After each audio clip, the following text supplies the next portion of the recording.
Okay, cool, cool. Hi, everyone.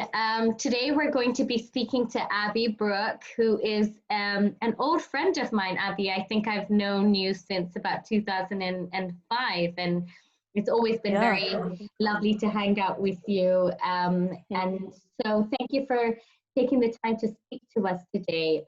Of course, these chats that we're having are about promoting inclusion and helping people develop a better awareness on how to support neurodiverse individuals. So it's always lovely to hear from as many people as we can and get as many experiences as we can. So welcome. So Abby, I'm going to start off by asking you to just tell us a bit about yourself. Oh, cool. Well, thank you for asking me to do this now. It's nice to connect again and to help each other where we can. So my name is Abby. I am a Kenyan-born, Kenyan-bred woman. I'm autistic myself, and I have started a project in Kenya called Walking Autism, which is to raise awareness of autism, raise awareness, acceptance, and support of autism in Kenya, and eventually the continent. And I do it by long distance walking with camels and go into communities and explain to them what it is, how it can be helped, and just bring support to so many where, you know, I primarily focus on the rural, impoverished areas where the support doesn't get to. So that's why I'm walking with camels. Yeah, oh, that's brilliant. And it must be quite interesting for you because you've seen the perception of neurodiversity in urban areas and the perception of neurodiversity in rural areas. So you must have quite a holistic understanding of it, isn't it? Definitely. I do think it's good to get both sides of the story, even if you don't necessarily agree with the one side totally. Always good to look at both sides. Yeah, brilliant. So as I'd explained, we are really trying to create better knowledge and awareness about inclusion. And so I would like to know what your perception is of inclusion. Of course. Inclusion is great. I think we all need it. It's a human need to feel accepted and to feel part of something. And that's, you know, disabled kids, disabled adults. It's not, it's natural. We all want it. I think it should be, but the right kind of inclusion, you know, where teachers and fellow peers are educated about what this particular child might have and learn about it. Yeah. And really understand it. Yeah. Perfect. So now we're going to go a little bit deep, and I'd like to, I'd like for you to share with us. So you attended mainstream, right? Yes, I was in. Sorry, Abby, we lost you there. What was that? Yeah, I lost you too. So sorry, I was just saying you froze. So that's okay. Yeah. So you said you attended mainstream. So would you please share with us what your experience was like attending a mainstream school? Yeah. So I was in primarily lots of mainstream schools. My schooling was quite erratic, so I changed quite a bit, but always in mainstream. It wasn't easy, you know. I didn't understand myself. People around me didn't understand me. Teachers didn't understand me. So I was bullied a lot and ridiculed, and yeah, just I had a few friends, but it was hard because of the bullying and the lack of involvement. And when we talk about inclusion, I wasn't included very much in certain things. What sort of things were you excluded from, socially or academically? Some socially, some academics, definitely social. I mean, you know, when kids are on break time, it was very hard. I had my book and I'd read because it was quite hard for me to become involved with other kids. Some academics, you know, I was put in the special needs class a lot. So I was taken out of my regular classroom and put in there for a bit. Yeah. And that added another level of where you don't feel included in the class and activities you want to do, you're taken out. Yeah. So that Yeah. was. Yeah.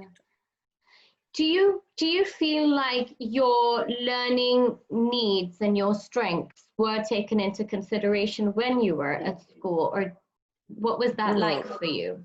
not really. I mean, people didn't really understand. And the strengths that I found later in life I had were not encouraged. So it was very, and it was wrongly taught, you know, like because the teachers didn't understand. My the way I was taught was not to my level that I could understand it, you know. There's different ways of teaching, and I never got that, and that always was upsetting because yeah, you know, my teachers would tell me try harder, try harder. I would try my hardest, but still would fail. Yeah. Yeah. Yeah, and that must have been taken quite a hit on your self-esteem. I mean, I Oh, can imagine. definitely, definitely, Yeah. absolutely. Were Um, there any positive experiences that you can tell us about? um, I had some good friends, a few good friends, and yeah, but sadly, what comes to mind is the hardships in schools. Yeah. That's why I hate school. I really did not like. I loved to learn, but I hated the bullying. And when your brain is focused too much on what's going to happen, am I in break time? Am I going to be okay? You know, who's going to bully me today? You can't focus on the learning. So Mm, yeah. absolutely, absolutely. I'm so sorry to hear that, and we're Oh, hoping it's that okay. these It sort of, happened. yeah, hoping. Exactly. That's why we have to change things. Absolutely, absolutely. And so this is what we're trying to do, is we're trying to impart knowledge and skills in teachers and in Hmm. schools, so that inclusion is more than just putting a kid's name down on the register and understanding that there's a lot more that needs to go into it. Has to be a lot more deliberate. And so i'm Exactly. I'm going to ask you, if you had a Hmm. wish list, what would be the three things that you would want Three things. mainstream All schools to right. know about? Okay. So first thing, I think no one. I think we all have to realize if you're a teacher talking about children, no child is the same. Every child progresses in their own way, and whether that be disabled, non-disabled, no child is the same, and it's important to not expect them to be the same and look at the differences. Um, Second, learn as much as you can about everything and everything. We're so lucky to be in a world where we can get these and references and everything. Yeah. If you want to learn about something you aren't sure of, there's so much we could read up on. And the third one, I'm not a teacher, but I have worked with disabled children as a carer, and I always have said that be the teacher, be the teacher you never wanted but always had, or you never had but always wanted. Yeah. Yeah. I mean, So that's I broad. think you Yeah. know if you look at what you wanted as a kid, yeah, yeah, and just be that person. That's you know, that is profound. Be the teacher that you always wanted but never had. Yeah. And you know, and so you can realize that for someone else. Absolutely. And my final question to you is, what is your message to the community? So I'm hearing that you did experience bullying, that you are, you know, imparting knowledge to rural communities. You have interacted with more urban areas. What is your message for the whole community? Community that we're all the same, you know. Sometimes we do things differently, but we all deserve the same respect and the same dignity, and we yeah, everything is hopeful. How can I word that? I don't know quite how to word that, but everyone deserves respect. That's what I'd say. Yeah. Brilliant. Abby, thank you so much for taking the time to have a quick chat with us. And I'm sure everything that you've spoken with us today is going to go out there and make a huge impact. Just while we're at it, for anyone who's watching this video, Abby is organizing her third walk. And this is something that I think... So yes, I'm working with the... Mhm. Sorry, we interrupted. So yeah, I'm working on my third walk, which is to raise awareness and acceptance of autism. I'm hoping to do it by next year. My walk is from Nanyuki, which is Laikipia in the north of Kenya, to the coast and back. So 5 months, 2,000 kilometers. Wow. And yeah, anyone can sponsor a kilometer. I have my Go-Get funding at bit.ly/abbywalks. And Great. So we'll have that link up.